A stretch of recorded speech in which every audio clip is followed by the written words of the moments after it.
Auzubillahiminashaitanirrajim. Bismillahirrahmanirrahim. Assalamu alaikum. Hi everyone, welcome here. So you are landed here in the world of encyclopedia. In this world today we will discuss about the ongoing situation in the Israel and Gaza. So basically Israel begins its extensive Gaza ground operation after intense airstrike which is kill more than 100 in overnight. As basically, Israel launched an extensive ground operation in Gaza Sunday in addition to an intense air campaign that health officials in this territory say killed over 100 people overnight. The Israeli military's ground operation in northern and southern Gaza comes as international mediators push for progress in the ceasefire talks. Hamas and Israel began indirect talks in the Qatari capital Doha on Saturday, with senior Hamas official Tahir Nono confirming the negotiation without preconditions had started, according to the Hamas Run al-Aqsa TV. While there is some optimism around the talk, a breakthrough is looking uncertain. Israel on Sunday indicated its openness to ending the war in Gaza if Hamas surrenders. Yes, there was a condition if Hamas is surrenders. A proposition the militant group is unlikely to accept. Hamas has said it will release all of the Israeli hostages if there are guarantees Israel will end the war. But there is question: will the war end? No, I don't think. Because now everywhere in Gaza, everything is destroyed. Everyone is killing under the airstrikes, under the ground operations, under everywhere. If Hamas wants to talk about ending the war through Hamas surrenders, we will be ready. It was Israel's opinion. Earlier on Sunday, a senior Hamas leader said that they had agreed to release between 7 and 9 Israeli hostages in exchange for a 60-day ceasefire and the release of 300 Palestinian prisoners. Hours later, another senior Hamas leader, Saim Abu Zohri, denied and contradicted that proposal. Yes, obviously, in this situation, there is a mostly predicted that Israel will never stop this war. There is no truth to the rumors regarding the movement's agreement to release 9 Israeli prisoners in exchange for a 2-month ceasefire. It was a comment from the Israel. He went on to say, "We are ready to release the prisoners at all once, provided the occupation commits to a cessation of hostilities under international guarantees, and we will not hand over the occupational prisoners as long as it insists on continuing its aggression against Gaza indefinitely." The Israeli military has claimed that their new military campaign called Gideon's Chariots, a reference for a biblical war and announced late on Friday, has brought Hamas back to the negotiation table. And due to the operation need, Israeli Prime Minister's office said Sunday that the country will allow a basic amount of food to enter the Gaza Strip. In one hand, they are announcing the war. On the other hand, they are allowing the food in Gaza. No. I don't think that it will be the clear. I don't think that Israel will be the stop, but still, basic need is necessary for everyone. It's the right of Gaza people. Yes. The campaign was launched to achieve all the goals of the war in Gaza, including the release of the hostage and the defeat of Hamas. The Israel Defense Forces said in a statement, "During the operation, we will increase and expand our operational control in the Gaza Strip." It was clear words from the Israel, including segmenting the territory and moving the population for their protection in all the areas in which we operate. Israel Defense Forces spokesperson Effie Defrant said on Sunday, but analysis and officials says it's more likely that Hamas agreed to restart the talks following a visit from US President Donald Trump to the Middle East. Here there is a question: what is the cause of these negotiations and why these negotiations if they don't want to stop this? Following discussions between Qatar and the US during President Trump's visit to Doha, there is a renewed push by mediators from the United States, Qatar and Egypt to see if a new ceasefire agreement can be reached, an official with knowledge of the talk.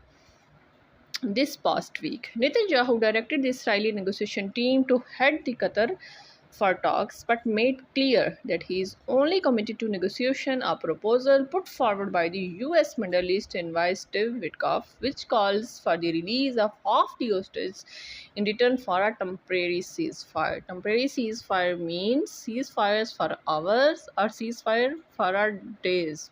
Just it.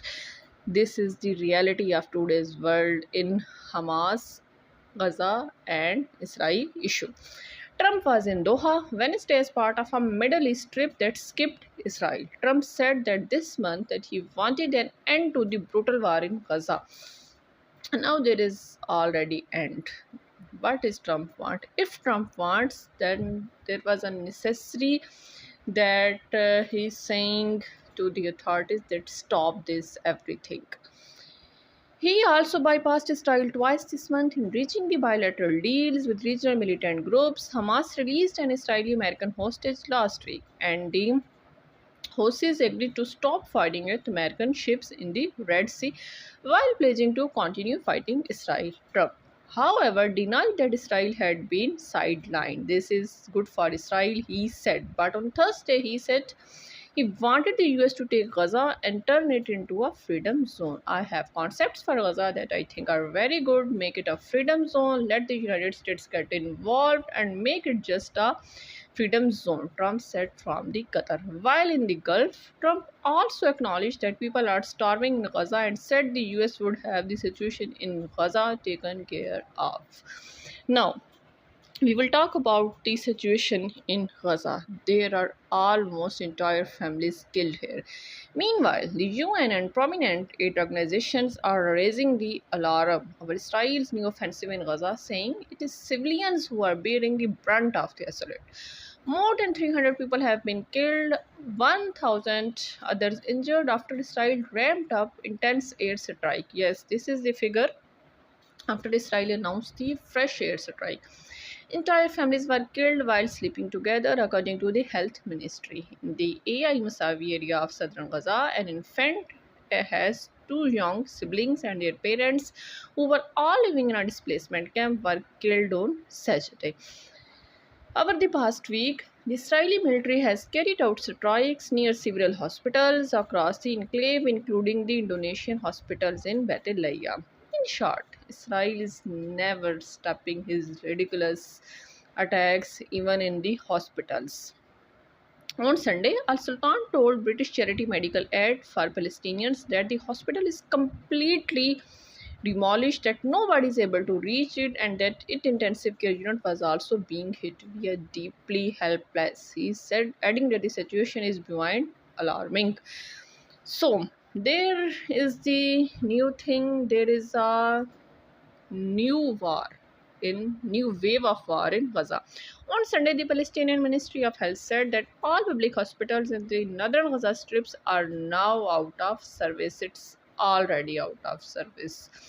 There is also a famine risk in Gaza. Yes, now we will talk about the famine risk in Gaza. Prior to Israel announcing Sunday that it will allow a basic amount of food to enter the Gaza Strip, the UN warned the enclave's entire population of over 2.1 million people is facing a risk of famine following 19 months of conflict and mass displacement by Israel's 11-week blocking of aid. A controversial American-backed organization, Gaza Humanitarian Foundation, tasked with delivering aid to the enclave, welcomed the Israeli announcement about allowing food aid in Gaza as a bringing mechanism until the group is fully operational. The non-profit was set up at the urging the American government to help alleviate hunger in Gaza while complying with Israeli demands that the aid not reach Hamas. In a statement, there's also said that almost half of the Gaza peoples are already starving.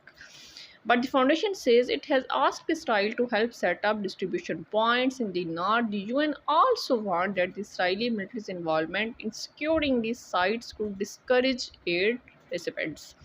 Israeli National Security Minister Itamar Ben-Gvir called the Prime Minister's office aid decision a serious mistake.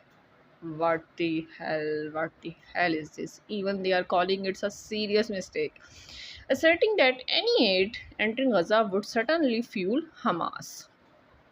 what the ridiculous thing is how it will fueling the Hamas. It's just a basic need which every human want, which is the right of every humans. The number of people killed by Israeli offensive in Gaza in the wake of the October 7 attacks now exceeds almost 53,000, the majority of whom are women and children, the health ministry said Thursday. Despite the resumption of talks in Qatar, still there is a condition of war, even it is escalated, and they attacked when they were all asleep, all targeted in their bedrooms.